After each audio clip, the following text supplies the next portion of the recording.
I just wanted to reiterate Mighty Networks is a wonderful platform to have conversations offline. And so if you do have questions, I'll put my email in the chat. Please let me know how I can assist you in that ahead of or during the orientation. I will also put the link to IB.me in there, and we'll send the attachment that Ben just referenced ahead of our community call. The final thing is, I just want to take a deep breath with all of you, knowing you are here in this space and we are together. Just do that. However you want to take that breath for yourself.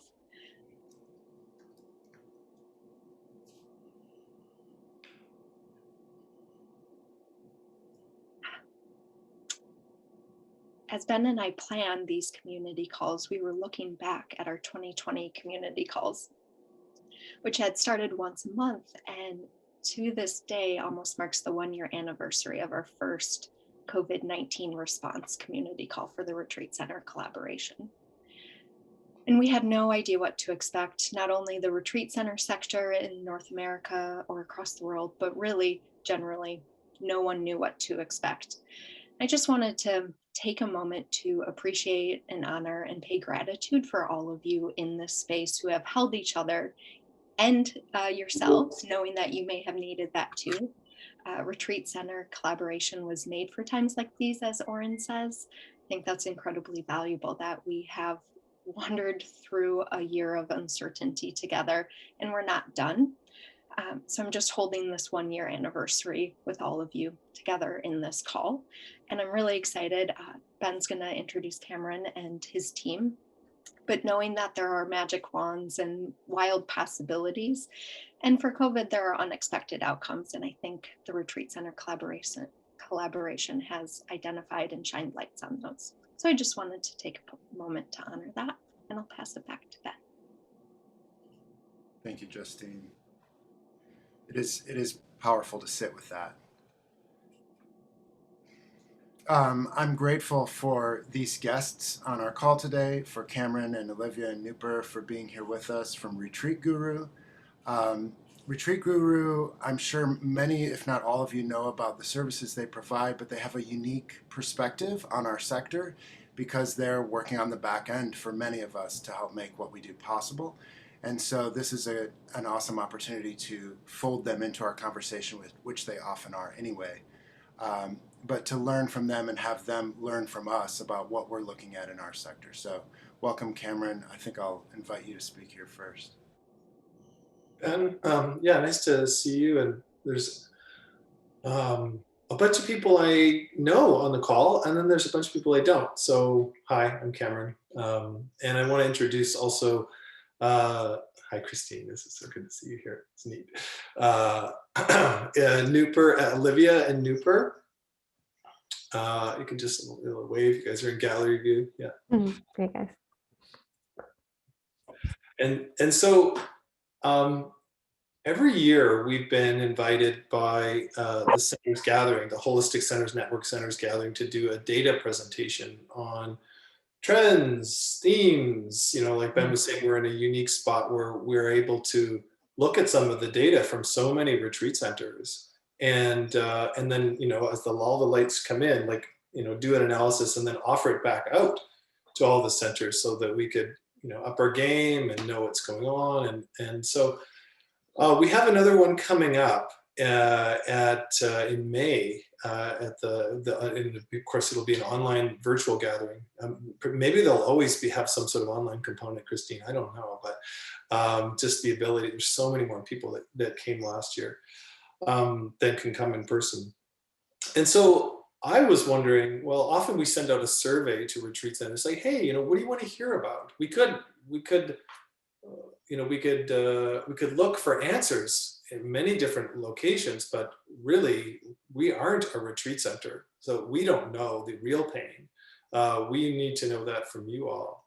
And so, but because there was a call, for the RCC had invited us to come and speak earlier, I thought, oh, this is actually maybe auspicious timing where we could kind of bridge the two and use this session as understanding, you know, and getting a sense of the landscape of the current issues and things change so quickly for us, because we're also deeply in this space with just the new vaccines coming on, and everything is like, whoa, things are different now than I'd say they were even a month ago.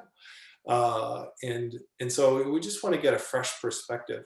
And the hope of success would look like is if, we had a good understanding of all the juicy, we could say pain points, but we could also reframe it as like, if you were given a magic wand, where would you use your wishes? Where would you wave it? And so my hope is that at the end of this call that we'll have a sense of the top 1 or 2 or 3 wishes that each person has, representing their center. Maybe there's some themes, that would be nice. And the idea is that we could take away, we still have time then to look and say, could we answer any of those questions? Could we provide data from the whole industry to support that quest, or support that problem, or to support that aspiration? And that we would be presenting that at the Holistic Centers gathering, the Centers gathering at the Holistic Centers Network in May. So this is like part 1, you could say, of a part 2 series. And of course, another natural byproduct, which would be great, is, through deep listening, we could all get a sense of each other's pain points. And then maybe there's a sense of less alienation or possible collaboration that could arise. You're like, oh, you're also having that pain. Oh, okay, great.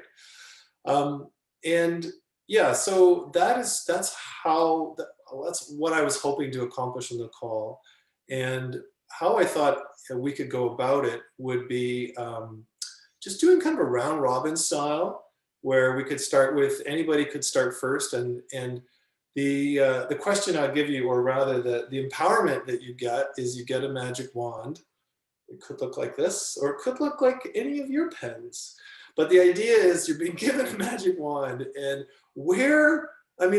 okay, just let that sink in. Like, it's magic. So you can just open up, there's boundlessness, right? I mean, there's no borders in this. So it's like, you could think practically too, but also you could think like, what would you solve? Where would you wave this wand? What, if there's problems that you have, which ones would you fix?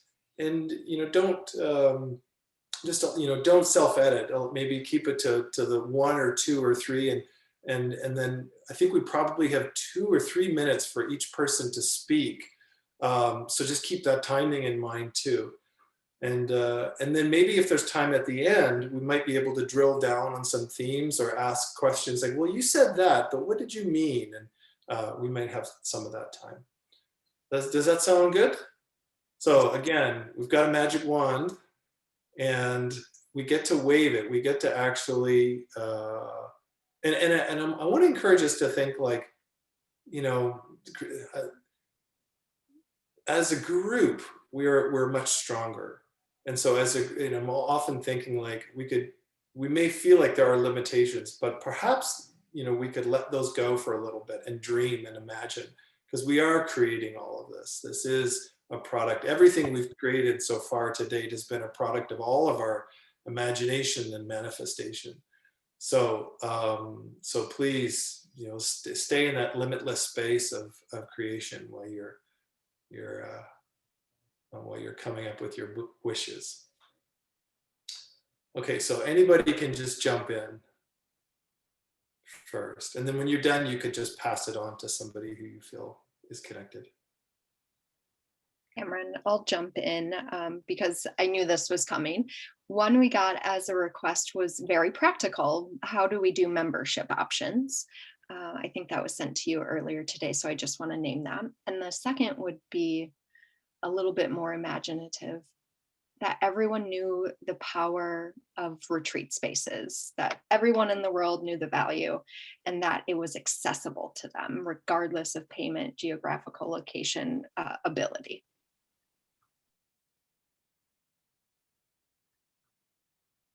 Wow, love that. Thank you. You just brought me there. So the first, you said, how do we do membership? But is there something, if you've got a wish, you've got a wish. So is there like,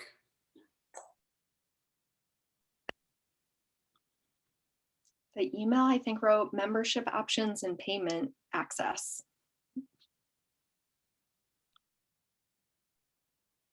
Thanks, Justine. Do you want to pass it on to somebody now?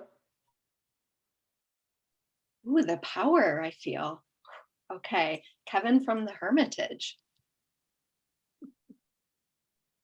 I was like, surely she's not going to call me. Why would she do that? And this is probably going to happen a lot, but I'm going to echo the accessibility, both finite and on multiple levels, financial, geographic, and just that it's, and once again, that it's in people's world or mind view that this would be something that would has the potential to be a good experience. So even just that it's accessible as an idea to come on retreat. But yeah, I think that accessibility and I think even making our particular center more physically accessible. I think all those levels of accessibility would be my wand. And seeing as I'm seldom on these calls and I haven't been part of this history, I don't know these people, so I will just randomly pick Jean. Kevin, how did I know that it was coming my way?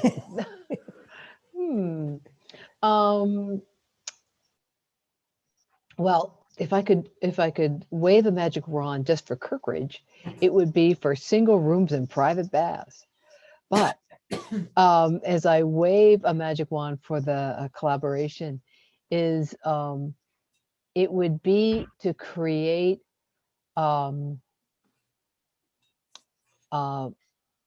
true collaboration in which we would do, we could launch movements and we could launch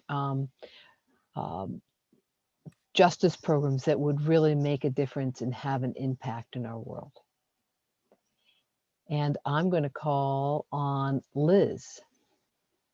And Jean, I just want to say thank you so much for waving the wand at Kirkridge too, because that's really important. There's the whole big picture, but then also let's not forget the micro of what's really needed on the ground. Thanks for that. So thank you, Jean.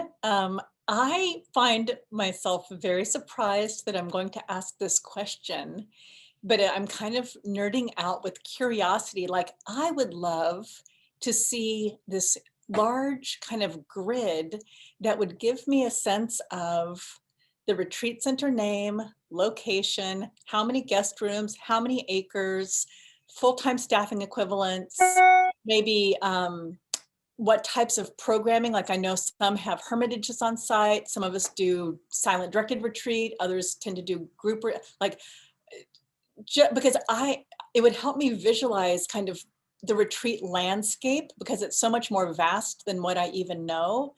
And yeah, so that would be a wish.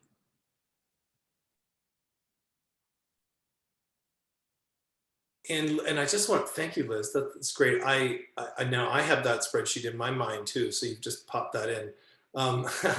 I also, if somebody's mentioned a wish and it applies to you, please say, yeah, I want that one too. Just if it's just because we were also trying to pick up themes. So if we're like, oh wow, there's like 10 centers that said this is really important, then that might be something that we would do. And Liz, you get to pass it on. Carrie Z.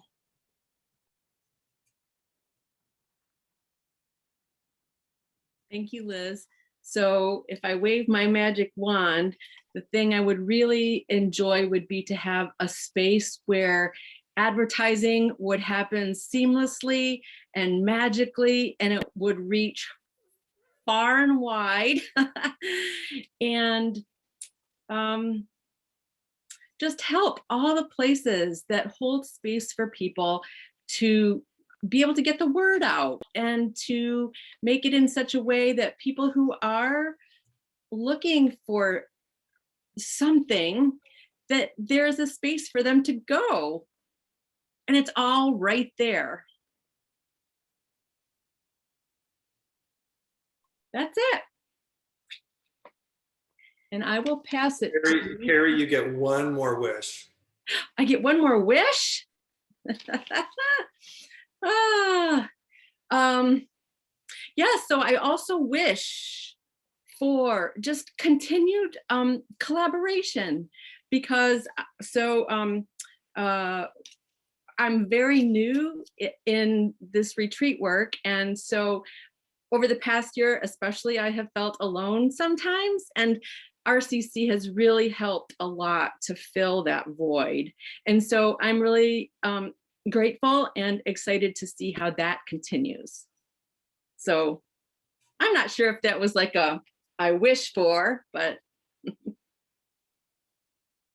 If I can add on to that, as Carrie talked about, people who are looking for something, that's certainly from what I would like to be able to focus on also, is that to be able to be more proactive, more strategic, more intentional in the recognition that people are looking for something, right? So to be able to better identify the needs that people have, that we as a retreat center are, uniquely positioned to address, and then have that be a relationship where we can walk with those people in addressing their needs, that goes beyond just being a place to come for a weekend and do a watercolor retreat or something like that. So kind of the longer term, walking with someone in the recognition that they have a need, something that they're looking for that they may not even be able to articulate.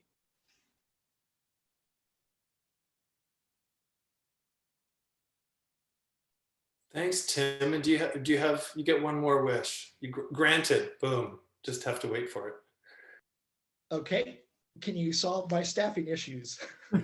What staffing issues? Where is it? Yes, of course, it's a magic wand, but okay, great. Be specific. So living in rural Idaho, we are short-staffed, and we need, people who can do more than anything else. I need a program director and devisor to do that proactive, intentional planning, and have the connections to bring in, quality speakers to do that, to kick off that walking with.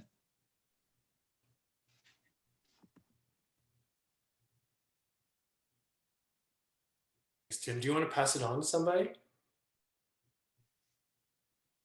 I don't know anyone here either. Okay, Jennifer is in my gallery, so Jennifer. Hello, Tim. Hi. I joined the meeting a little bit late, so I hope I understand the question. But I have two things. One is very pragmatic, functional information from other retreat centers on an accessible page for those who wish to offer it, about things like forms and waivers and legal difficulties and advice if there is any, and specifically for the year ahead, policies about keeping people safe as retreat centers reopen in terms of COVID. Are people just requiring testing? Are people requiring vaccines? Is there a ratio to those two things? Any age differences related to it? Knowing that each of us will be different in our areas depending on circumstances, but I just would be interested to see information from others about that. Very pragmatic. And then the second piece would be akin to Jean's, and in a way akin to yours, Tim.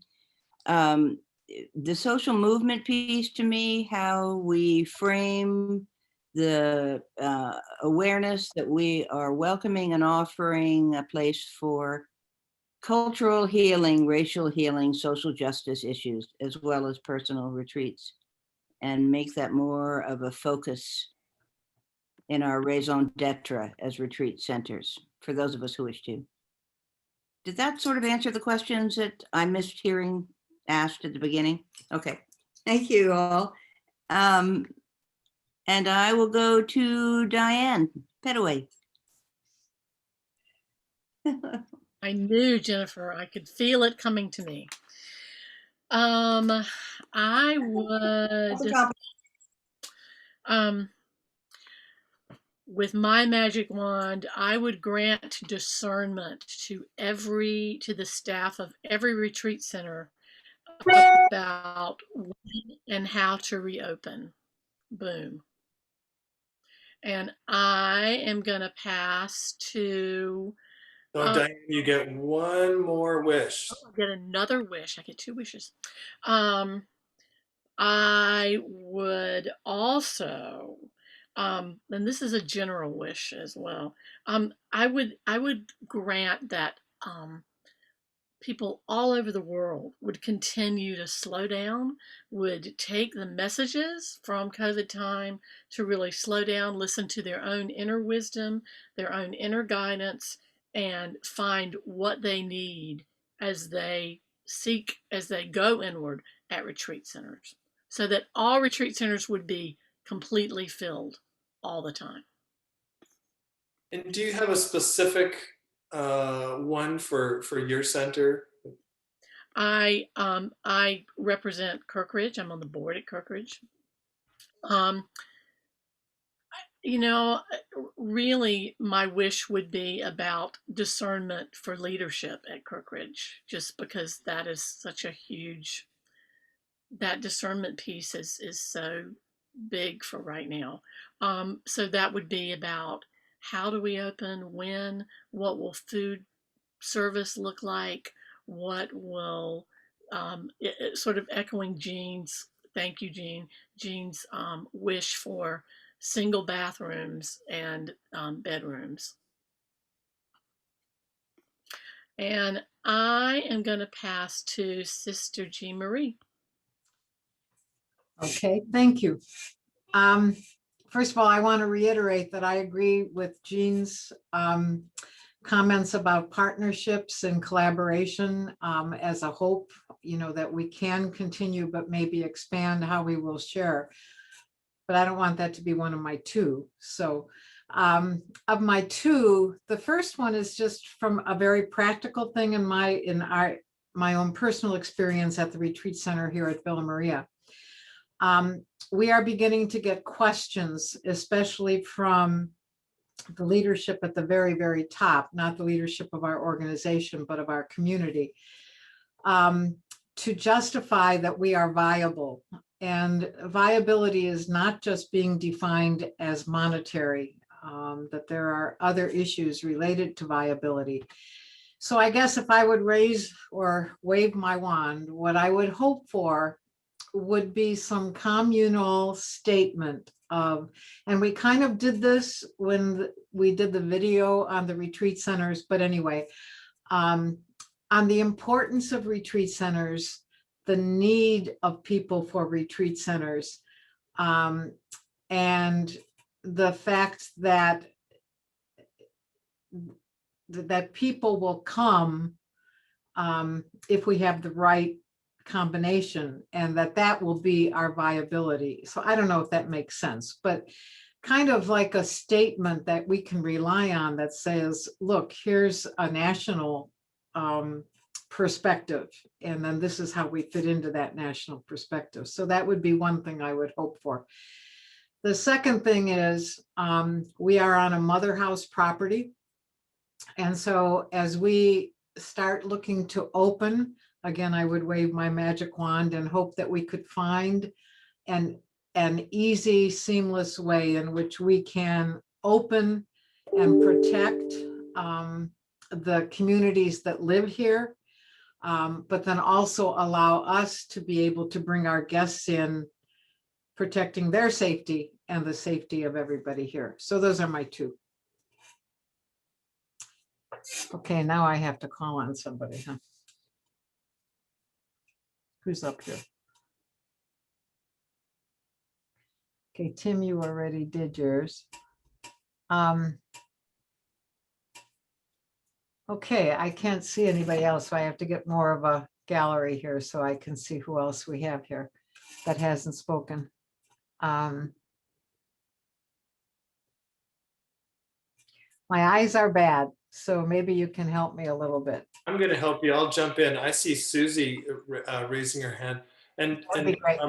you guys are so darn efficient with your wishes,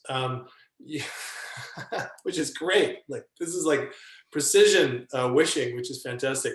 So feel free to like explode out or expand out, and also really focus on like the global as well as the local too. So yeah. Anyhow, Susie, jump in. Hi. I think good, nice to see you.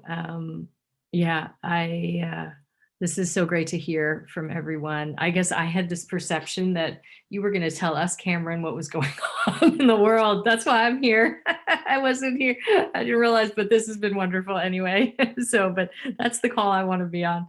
I guess I would say that, I worked in the retreat center business for about 10 years and I'm not in it right now, but I care so much about the world. And one of the things that I saw was that it was kind of dying anyway. Like there was a losing relevance that seemed to be happening. I was at Kripalu for years, and over the previous 10 years, it had been shrinking every year. I don't know if that's true for everybody, but it's definitely true there.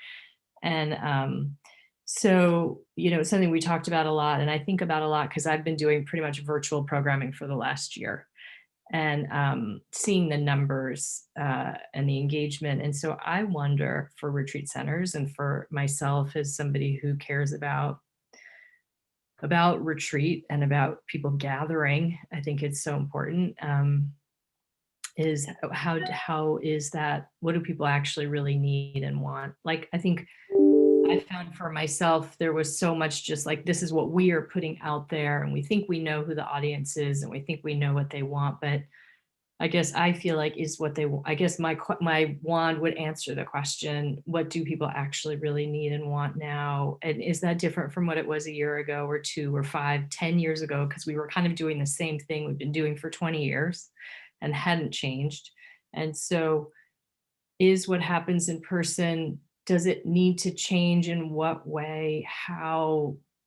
I don't even know what it is. Like, we all know what it means to be on retreat and what workshops look like. It's had kind of a pretty set form for decades now. And so I guess I keep asking myself, how does the form of it change? Not just hybrid, in person, virtual, whatever, but actually the experience of people.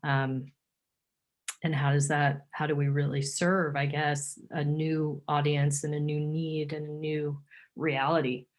Because I think a lot of it probably will be the same, and people will still, there's going to be a certain audience that's still going to just do the same kind of stuff. But I feel like there's a much bigger audience that wants something different and will be served by something different. And I guess I want to know the answer to what that is with that magic wand.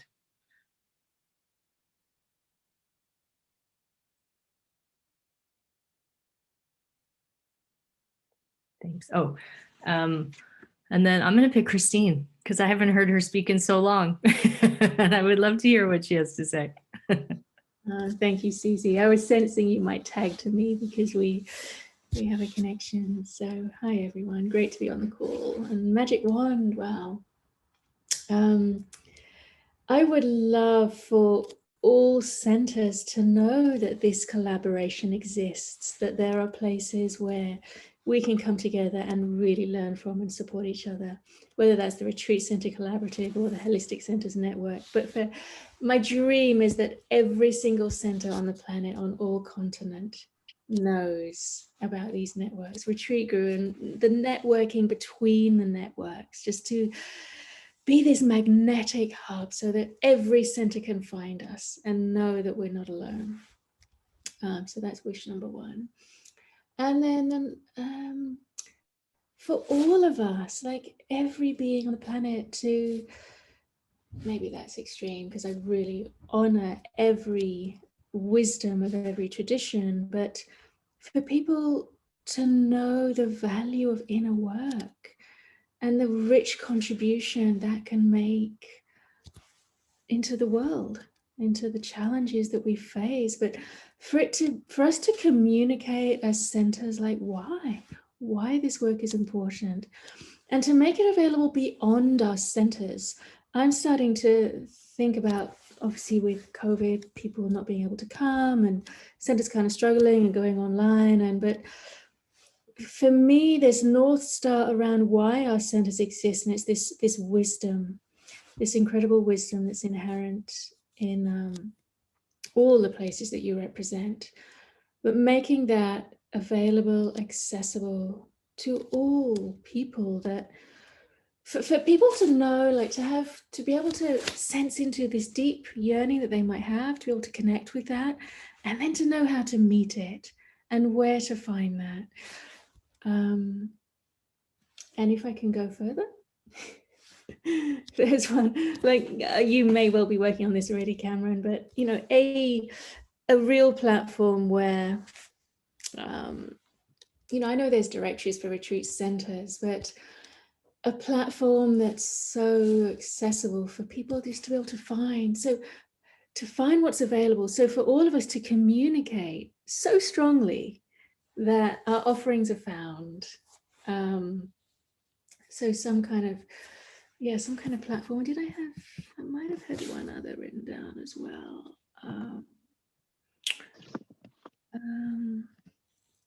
Yeah, I guess the value of inner work. Yeah, how do we communicate that? What's the secret sauce? Thank you. Mark, I can't remember, have you been yet? Did you? Not yet, so I will happily steal a few minutes. I would take a little bit of what Jean said and what Liz said and what Ben has done with the map, and have not only the movements as Jean mentioned, but make the map somewhat searchable, so that if we had these movements, or these, I don't want to call them basic, or standard, but if we had roughly, let's say, a half dozen to a dozen, whether it's individual or group retreats, that we all might be able to adopt where we're at. You know, someone could look and say, because there still is value of in-person when it's safe to do it, I would love to do this sort of retreat. But, you know, Kirkridge is 1,200 miles away, but I see that this other retreat center that's 200 miles away, I can travel to, you know. So sort of of that movement that's searchable, where, you know, there's these things that connect us, so that anyone in North America might be able to say, you know, yeah, I could take part in this in person here because I can't do it here. And then related on what Jane Marie shared and some other folks put in the chat, we here at the Cenacle have the mother house issue. And because of our ongoing closure due to COVID, here at the Mother House have begun reevaluating the ministry they're able to offer at this point in their life, and have engaged in the process of a potential sale of the retreat center. So, you know, things are going to look substantively different, I would say, in the near to mid-range future. I believe there still will be some level of retreats wherever they may go in Chicagoland, but there's going to be some substantive changes, I would say, within the next 6 months. So whether or not the Cenacle's on that searchable database, that's my magic wand, would be taking that map, taking that membership and movement idea, you know, and meld them together. And then what Christine said, somehow finding the magic sauce that people know that's where they ought to go to look for it. And that's where they can learn about all of us. Can I just add one thing to what Mark and Christine said? Is that okay? Just because it comes to mind, where I think I love what Christine said about how do we make this. I think you said something about the wisdom work being in just more accessible in people's lives. So it's not like I don't have to go away for the week. I mean, we all know the value of going away for any length of time and being outside of your routine, but to make it more accessible, that's such a big ask for a lot of people, right? And so it makes me think about this is the way for-profit companies work, right? It's not how nonprofit companies work, but for-profit companies think, okay, how do we get more of somebody's day? So if I'm Apple, I've already got you for 8 hours on your phone, but now I'm going to start making cars because that gives me another 2 hours of your life where you're in front of my operating system and I can communicate with you and I can sell you apps and I can sell you whatever.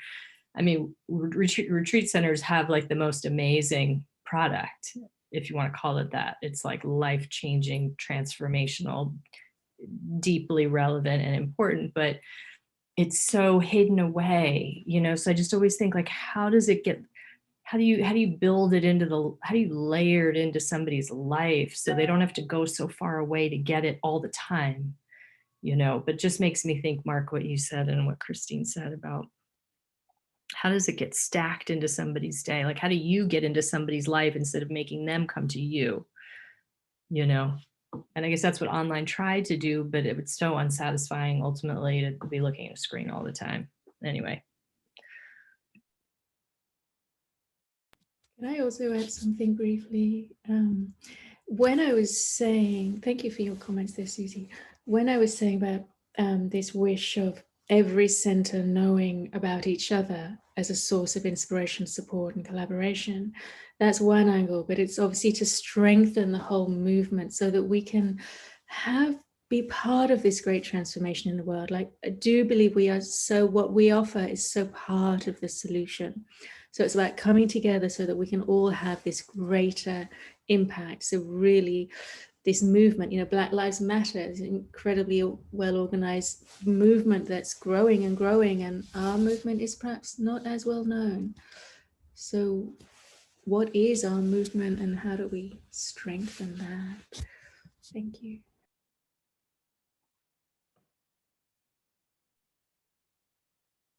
Christine, do you want to pass it on to somebody? Great, I thought everyone had one. I'm not sure. Would you like to put your hand up if you haven't yet spoken? My apologies for not tracking everyone. Naomi, thank you. Sure, thank you, Christine, and I really appreciate your desire, and that's also one of the things that I would wave my wand and say, what I would love is for everybody to know that this deep core wisdom that we are stewards of in the retreat center movement and desire it. I don't actually know how to do that, but but I hear you're wondering about that, Susie. But I want to take a little bit different tack, and what I wish, if I could wave a magic wand, is that for retreat centers to have enough energy and spaciousness to know that they're part of the solution to the climate crisis, that we could all have ecological awareness and conservation as part of our program, and we could be models as centers for the people who come to us for how this can be done in the little everyday, because sometimes we get wrapped up in the easiest way, or we have low staff, as we've already talked about. We have lower levels of staff, and we don't have enough people to do the work just of running our program or keeping our house clean or whatever. And so this area of eco-justice, I would call it, gets put sort of way down the list. And I would like it to be up there even with sharing our wisdom, because it's actually part of the core wisdom that we have. As we are grounded and connected to our place and to our home, the earth, we also have a responsibility, and we are uniquely set up to be places where we can pass that along, because it's also part of social justice. It's all part of the same web of justice. If we are all working together at being good citizens of Earth, we will also be paying attention to the Black Lives That Matter and the Indigenous rights and et cetera, all across the board. So that's what I wish. Thanks, Naomi. I appreciate the expansiveness of your mind and your heart connecting to the whole picture, the little blue dot that we're all floating in space on. I'm also wondering if you could be also somewhat local in your thinking too. And you mentioned something about not enough staff and house cleaning issues. I'm curious if you could, if you had one wish left, where would you wave it sort of more locally? I am no longer on staff, so so I don't. But I do wish for the staff of the center that I have been connected to for 20 years, that there would be an ease in staffing, so that there would be enough volunteers, because we value that some of the work gets done by volunteers, and there would be adequate paid staff or hired staff to make the work itself contemplative, so that our staff isn't working like crazy and putting in overtime and not taking no breaks, but the staff is able to focus on their work from this contemplative place of we'll do enough and then we'll take a breath and then we'll go do some more. That's very general again, but that's a wish I have for our center and for others as well. And is it, if you don't mind, is it finding volunteers, or is it not finding the right amount or the right quality of volunteers, not being able to magnetize them? Mm-hmm. Yeah, I think it's attrition or retention. There we go, volunteer retention. Like we can put a volunteer card out and say, do you want? These are the volunteer needs we have. Would you like to be on our volunteer list? And so while someone's here on retreat, they can reply and say, yes, I'd like to be a volunteer. But then when you call them later, they just don't have time in their everyday life to come and do it. Or they'll come and do it once and then won't come back again after you've trained them to do a job, and then they don't come back. And so there's a lot of time, a repeat training kinds of things. So, and I don't know, I mean, they're volunteers. So that's part of the volunteer picture, is that we walk alongside of each other. We walk beside each other and we're in it together. But I think we've lost momentum over this COVID time with the volunteer lists. And so we have to reinvigorate that as the centers begin opening to more people. Then we have to reinvigorate the volunteer lists and having more people come.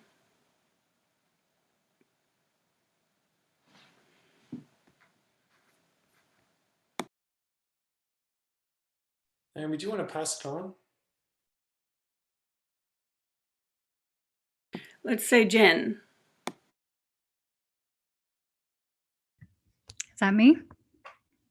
Okay, thank you. I'm not sure what else I have to add in the big picture, and a lot of people here spoke my mind.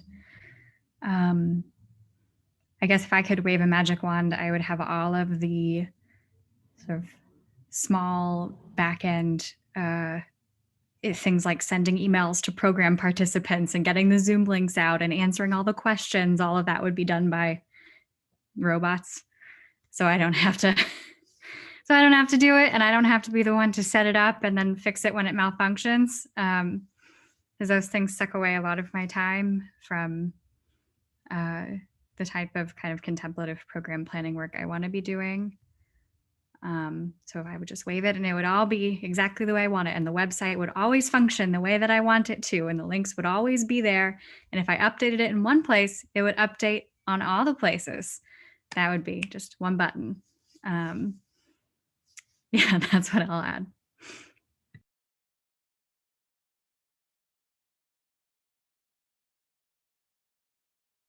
Do you want to pass it on, Jen? Yeah, I'm not sure. Has Mark Dockendorf gone?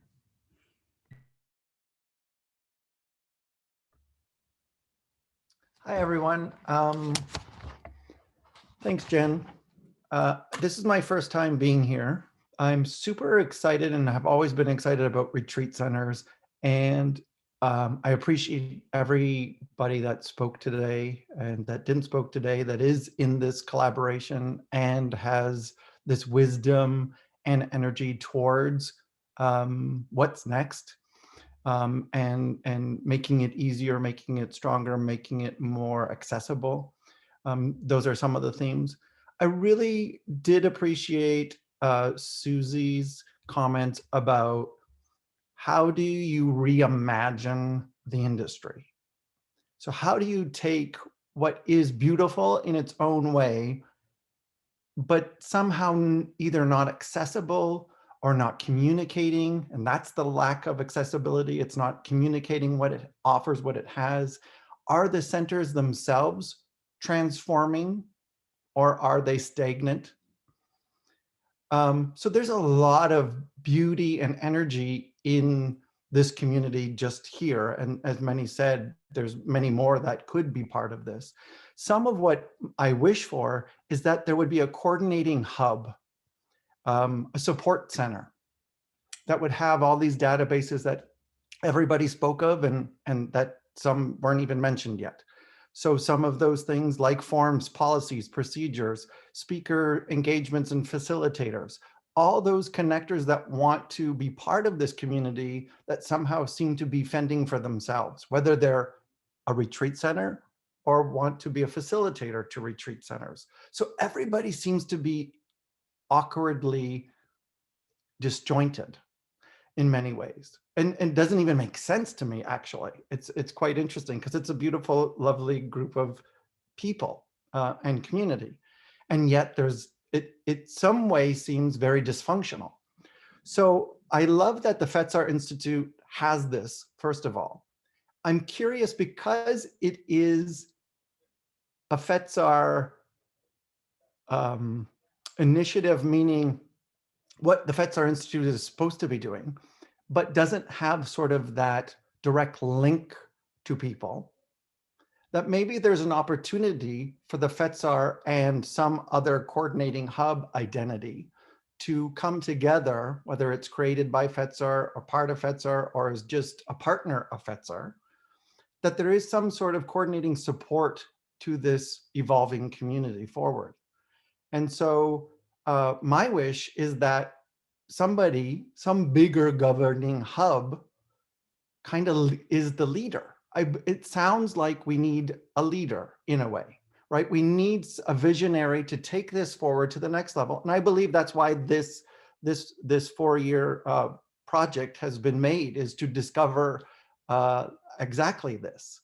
And how do you lift everyone up? How do you take those Fetzer dollars that are spent on NPR, for example, that then highlight this hub and this group of places to go and experience what the Fetzer Institute is communicating?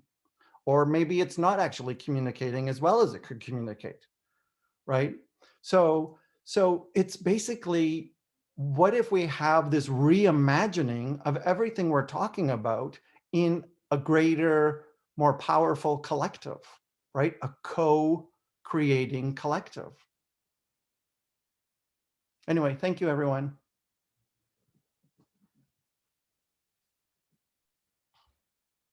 That's great, Mark. Did you say this was your first time on at the Retreat Center Collaborative? Correct. And I just stumbled across this. Well, welcome home. Thank you. Do you want to pass it on to somebody, Mark? Sure. Is there anybody that hasn't gone that wants to go? Lots of people. Sally. Let's go for Sally. Thank you. I love magic wands. I wave them all the time. Sometimes they work and sometimes they don't. But this time when I wave it, I want to wave it big. And my wish is that we move from the old paradigm of heads on beds to a new paradigm of space for the soul. I think about what my friend and teacher, Jean Richardson, who's the director at Kirkridge and is on this call, says about Kirkridge, that it's a national park for the soul. And I'd like to see us in this group make that even bigger, make it a planetary park for the soul. and that takes me to my other wish, that for that to happen, I think that we have to give up the dominant culture's ways of measuring things. And I think about Einstein's sign on his office door where he said that everything that counts can't be counted. Sometimes data-driven and numbers just aren't the right ways to measure space for the soul. So those are my wishes. And I'll pass this on to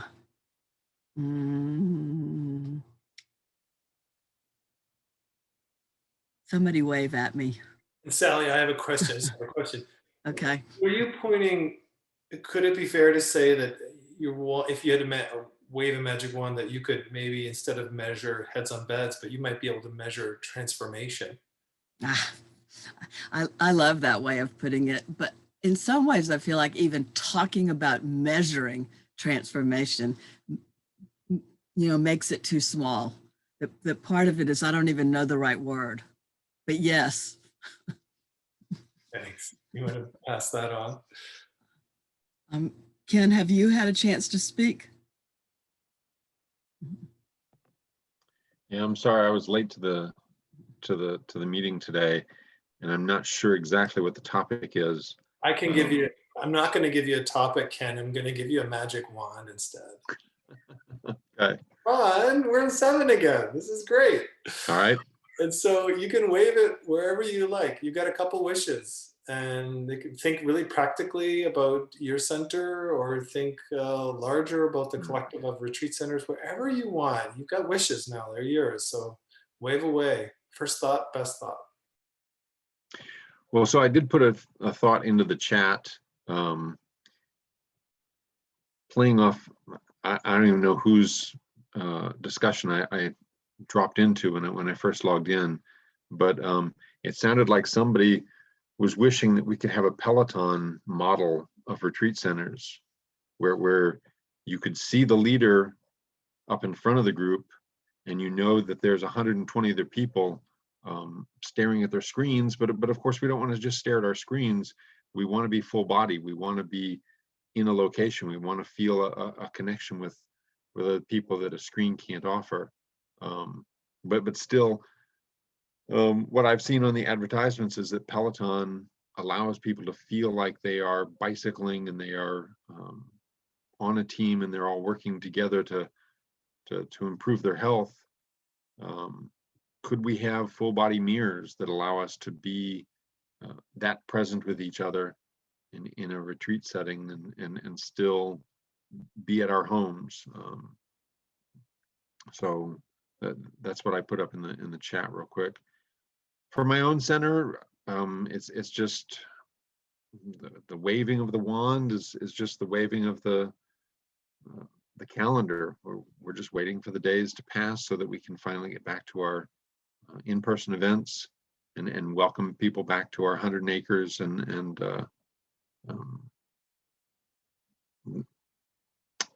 I think that's my only magic wand.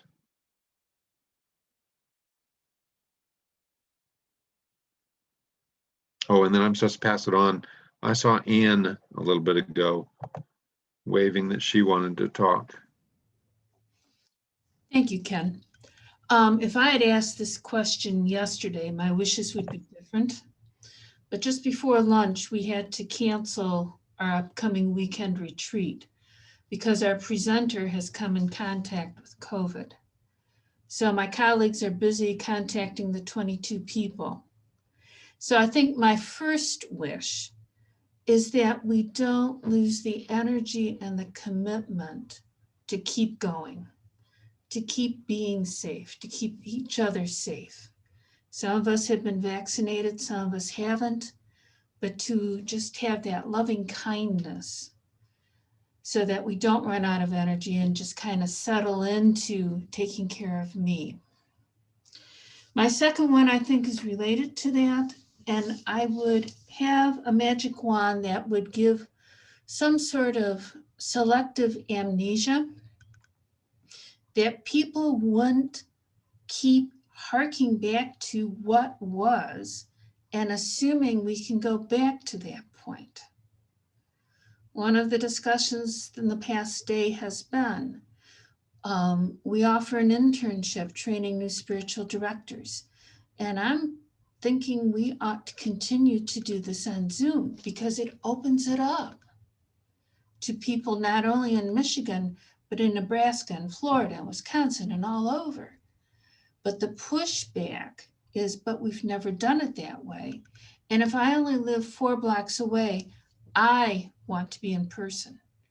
So it's that mix of loving kindness towards one another and forgetting how it was so that we can think bigger, think different, be bigger. And I recognize these are kind of local concerns, but right now that is exactly what's playing on outside my doorway.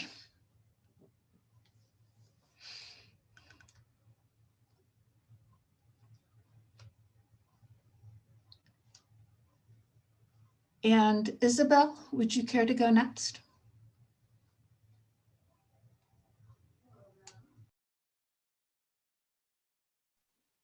Hi, everyone. This is my first time as well.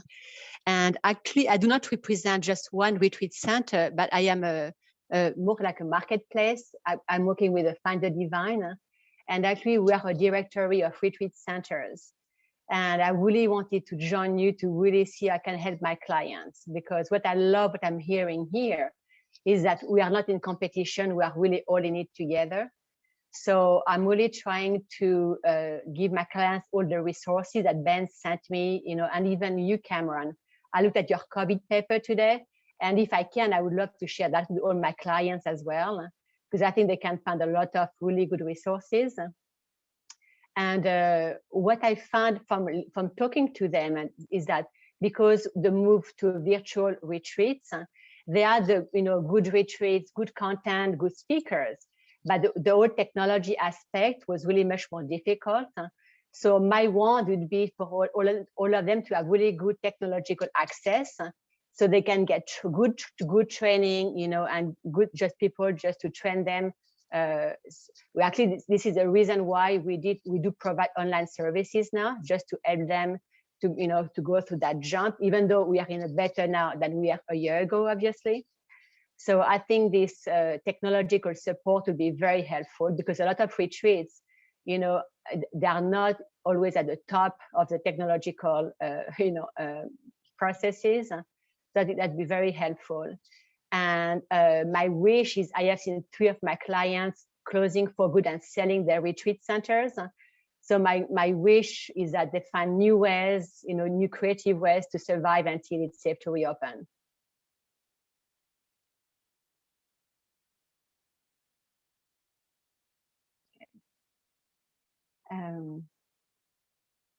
I'm calling Diana Skeers. Thanks, Isabel. I joined late as well, but I think I'm catching up.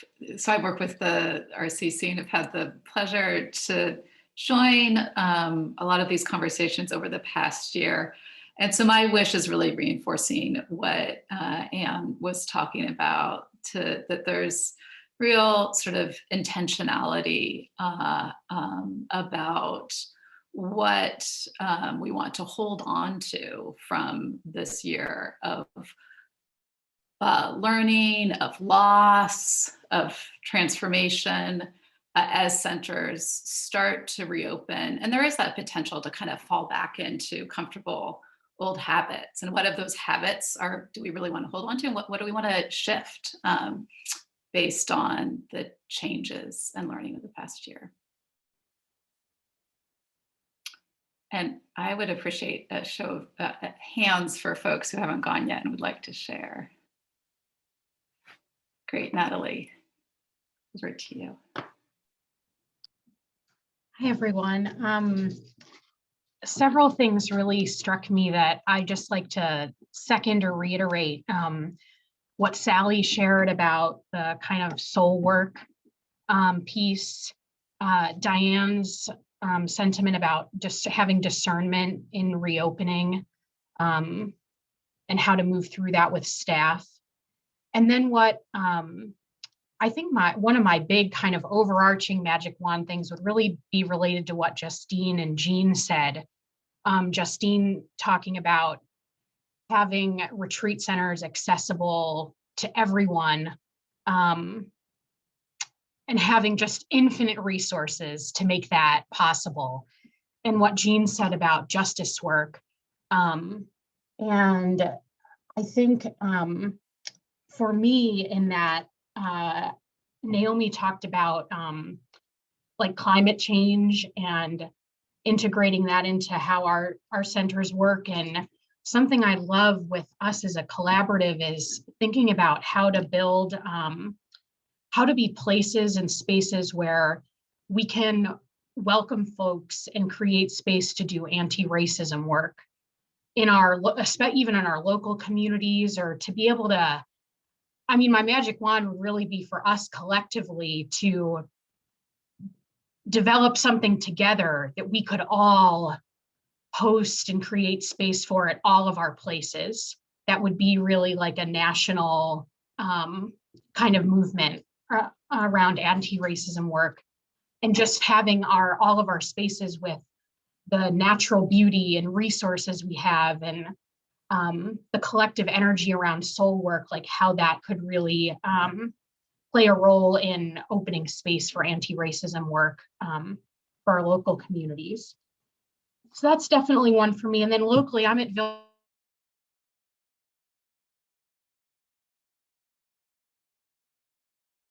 Maria, would be for our staff to have an infinite well of resources in every regard.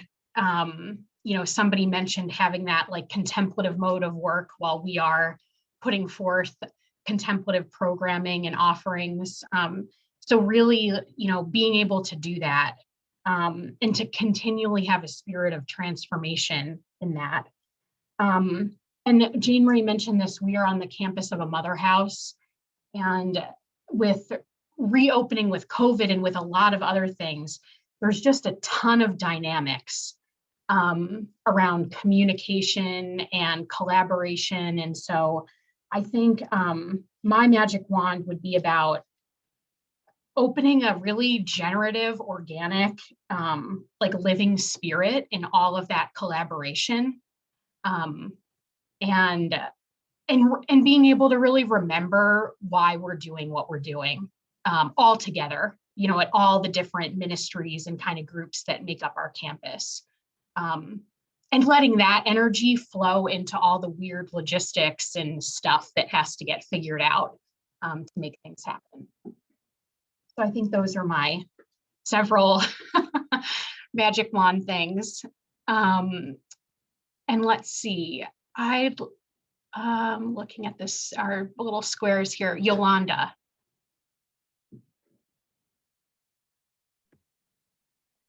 Hello,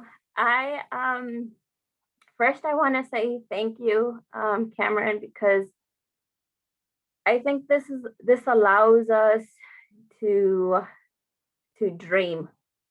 And I feel like, you know, we do that a lot, maybe when we're younger, when we think that we can do anything, and then we start looking at all of these possible limitations. So to think about, what would you be able to do if you had the opportunity? No limits, no borders, no anything. And I think I kind of want to tie into what just Natalie finished saying about why are we really here? You know, if our paycheck went away yesterday, would we still enjoy being in the position that we're in? Would we still enjoy doing the work that we're doing? And I think that's something that gets lost in the day-to-day. You know, I hear Ken saying, well, we just want things to go back to normal. But, you know, I might be having a rough day, but not doing anything or not being productive throughout my day isn't going to make it go by any faster. So what I think about is if I could have 3 wishes, I would wish for healing, I feel there's a lot of brokenness in our communities, and I might even go as far as to dare say even within ourselves. You know, I think that there is a lot of brokenness that needs healings, that needs stories, that needs conversation. I think that more than anything, just understanding and respect. And I go back to what was said a little while ago about how do we incorporate different things about saving the planet, and what little changes can we do? You know, how do we lead by example? And you know, there's two phrases that came to mind throughout this whole conversation. One of them is a phrase I heard about the church is not a museum of saints, it's a hospital for the soul. I think also about that sometimes the way I see it, like the church or the organization or the retreats are more than just the physical space that we've become accustomed to having. We are more than bricks and walls. And I think that the church, the retreat centers, all of the work that we do together as a whole, maybe is not being seen or maybe is not being recognized. And the second quote came to mind, which was that you don't always hear the voices of the loudest in the group, but instead you hear the joined voices of those most organized in that group. So I think about a huge building, a huge skyscraper, and this is just what it comes to mind. And there's many rooms and many offices within that skyscraper, but there's only a couple of lights that are turned on throughout the different building. There's this 4 sides to this building and only some get to see the light. Whereas if all of our lights were on at the same time, everybody, you can't miss the building because it's there, right? So I would think that finding something, because we can't handle everything at the same time. But if we focus on whether it be anti-racist, whether it be anti-hate, whether it be healing of, you know, mourning and loss and everything that's going on, I think that we could be moving in that direction, and not having that conviction of what we really want to do is really what's holding us back.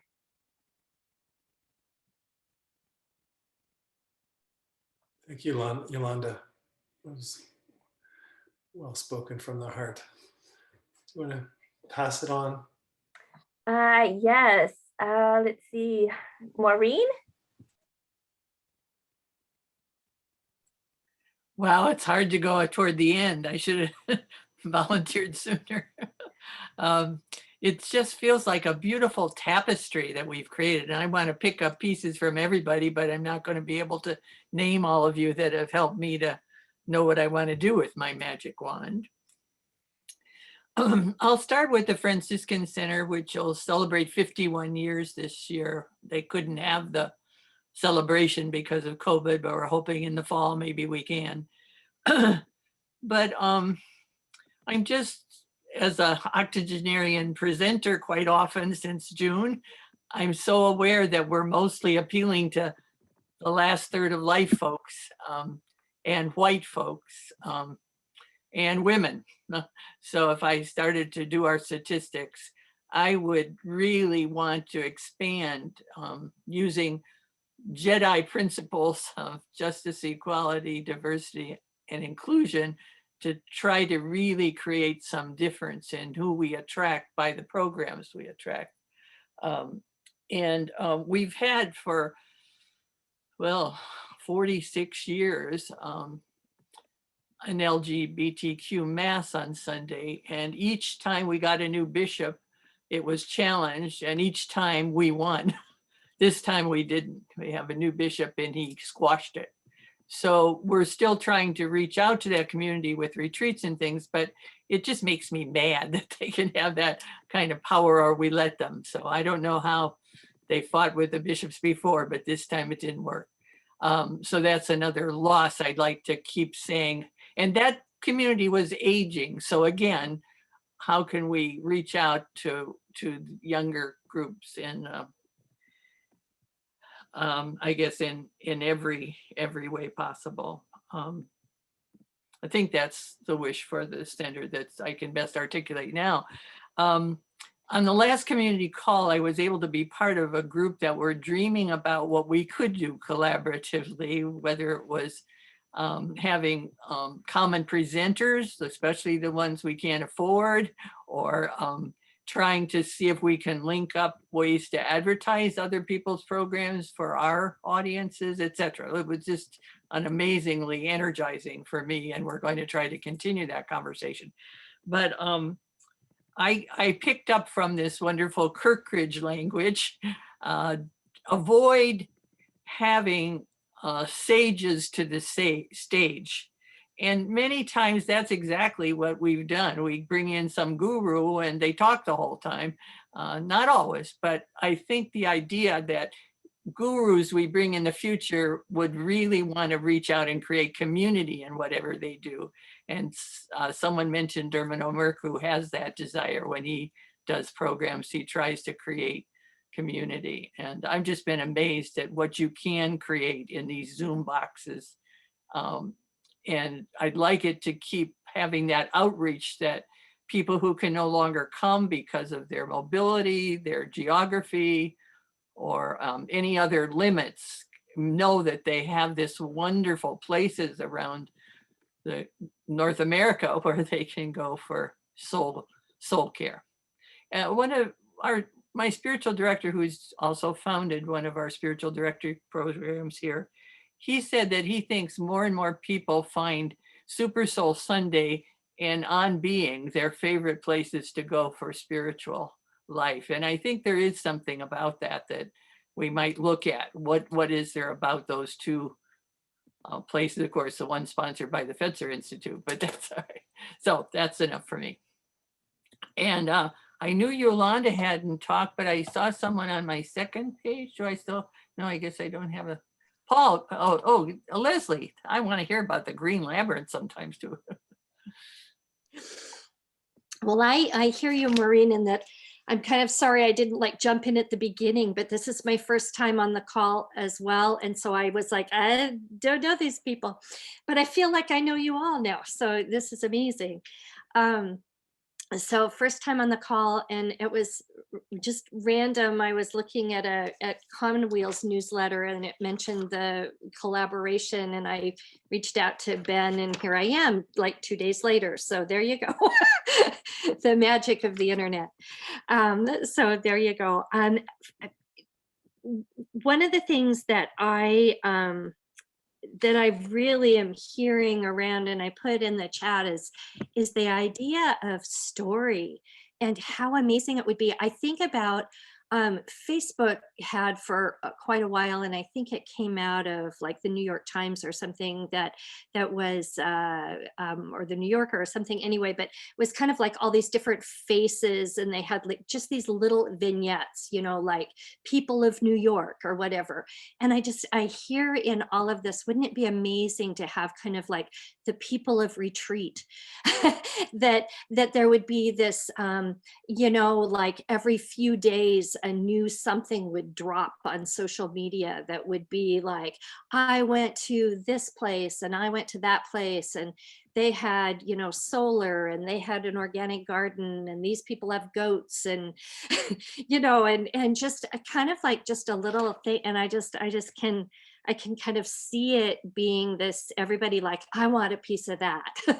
So I don't know, that's one magic one wish, is that we could have that national database of all of us out there, but then have some voices from each of the places that could speak about that transformation and that soul work, and the being able to be present with themselves, and just help all those folks reach out and find somewhere close to them to go. So that's one big magic wand wish from hearing everyone speak. And another personal magic wand wish that would be giant would just for there to be some easily accessible, consistent, not like it's just like, oh, you had to have applied by last week and filled out 400 pages or whatever. But if there was some funding source that was sound and continual and not I mean, it would probably be stressful anyway, but not super stressful. That would be kind of magically appearing that all of us could reach out and go, yeah, I have that big horticulture project, or we really do need single bedrooms and individual bathrooms, or I really want to transform that old barn into a community meeting space, and that there was just this kind of magical wealth of funding that was out there that wasn't hunt and pack through Google, are there any grants that do this thing? It would be so amazing to have access to that. So that's another magic wand wish that's big, for this sound, central, continual, consistent, amazing access to funding sources. So put it out there in Twinkle Land. And then I think for us personally here at Green Labyrinth, we are brand new, like brand new.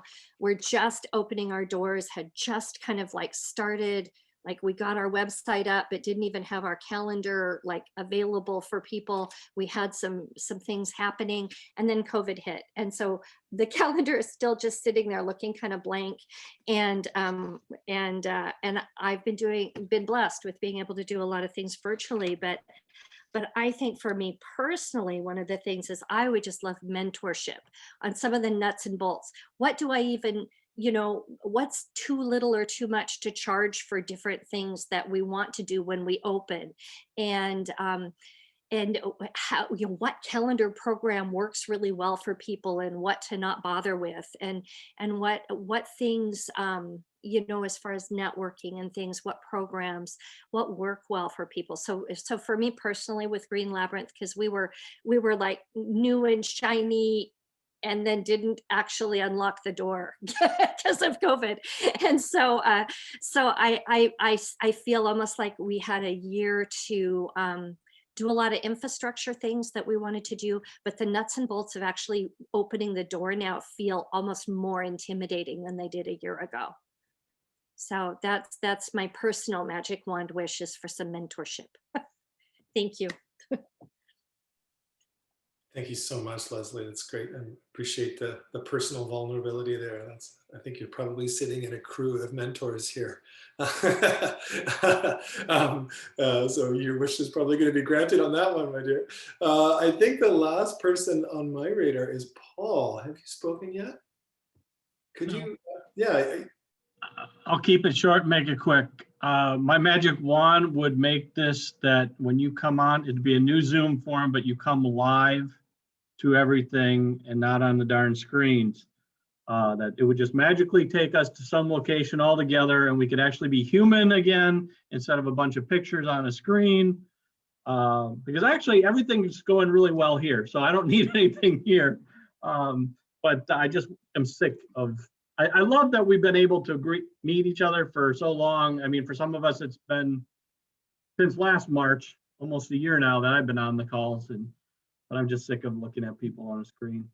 I would like to be with people and to be able to gather and talk about retreat centers and where we're going in the future, and be able to enjoy someone else's retreat center for a little bit and see what they've got. So that's my wish. Thanks, Paul. Thanks for sharing. Are there any voices that haven't spoken yet? Okay. Wow. Okay, I can tell I'm sitting in a room full of visionaries and creators, because that was a lot. And that's fantastic. Often just even having the aspiration in our mind's eye is enough to get the momentum started, to have the universe conspire to have it come down in full form. So there's that. And I'm just going to summarize. We don't have a whole lot of time left, but I'm just going to pick up themes that I picked up on. And if I miss some theme, we could crowdsource the themes together. That would be really helpful for me.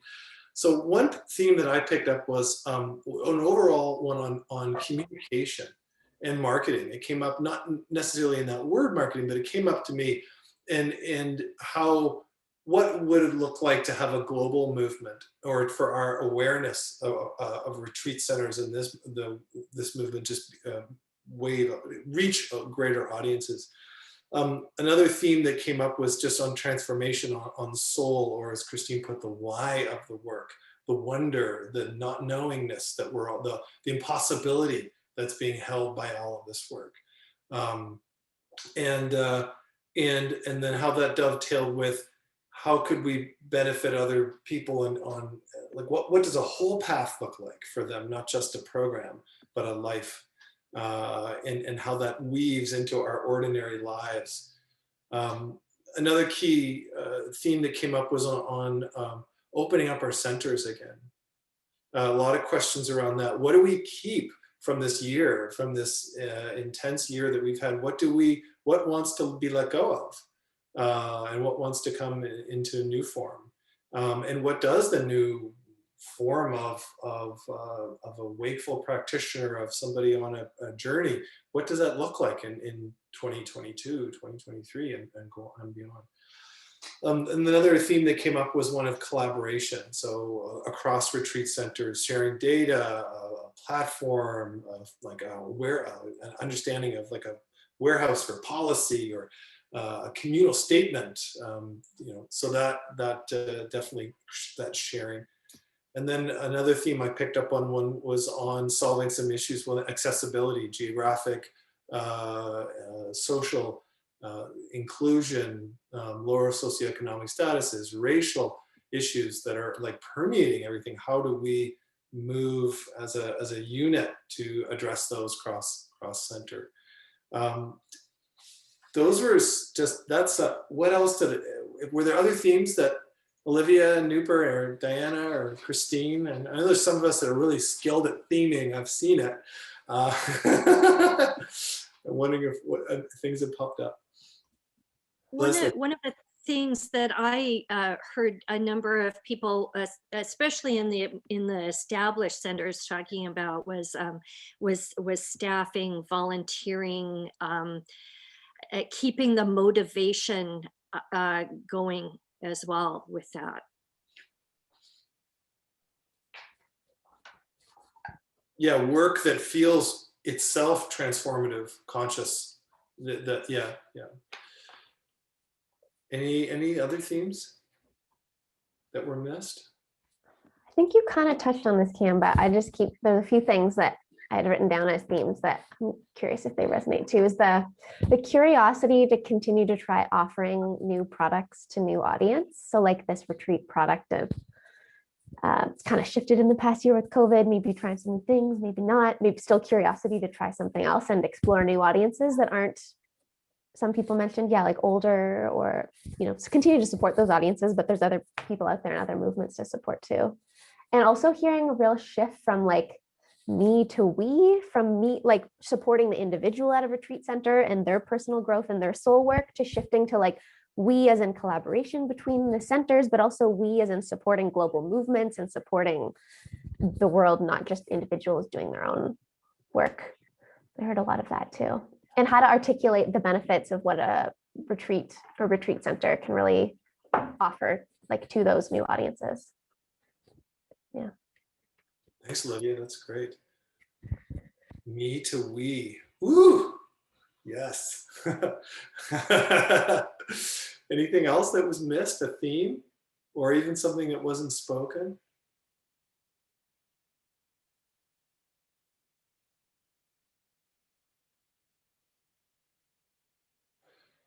Okay, well, then if things arise, so next up for us is for us to look and say, okay, what do we possibly have to offer in any of this?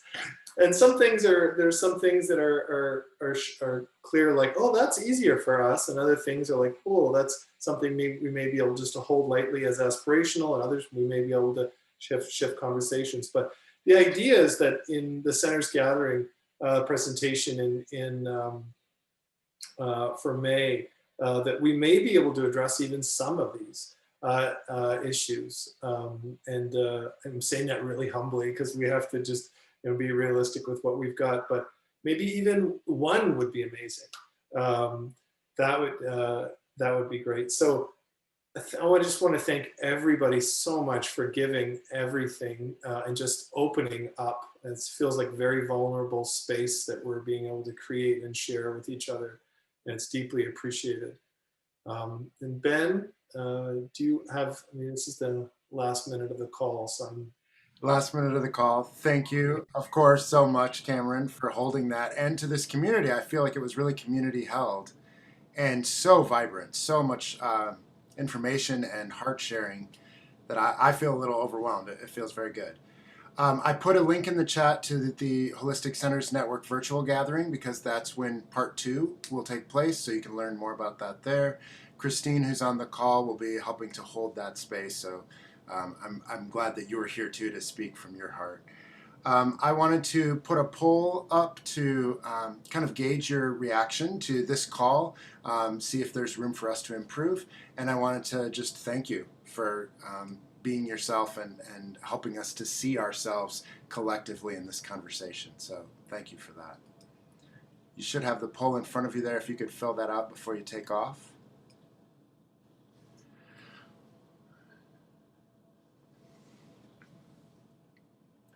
Thank you also to each of the new people who joined us for this call, folks from Retreat Guru and folks from several other centers, folks who don't have their own center but are very passionate about retreats. Thank you all for being here. I love the idea of a newbies group that came up in the chat. So if folks want to chase that, I think there's a lot of room for that to happen. And so we'll see you probably on another call, but also in May, where we'll do a presentation and we'll see how much of this we can address. Okay. But I love the fact that this was shared from the heart and the aspiration is there in the space. So this is good. Okay. See everybody. Thank you all. Take care. Thanks, everyone. Thank you.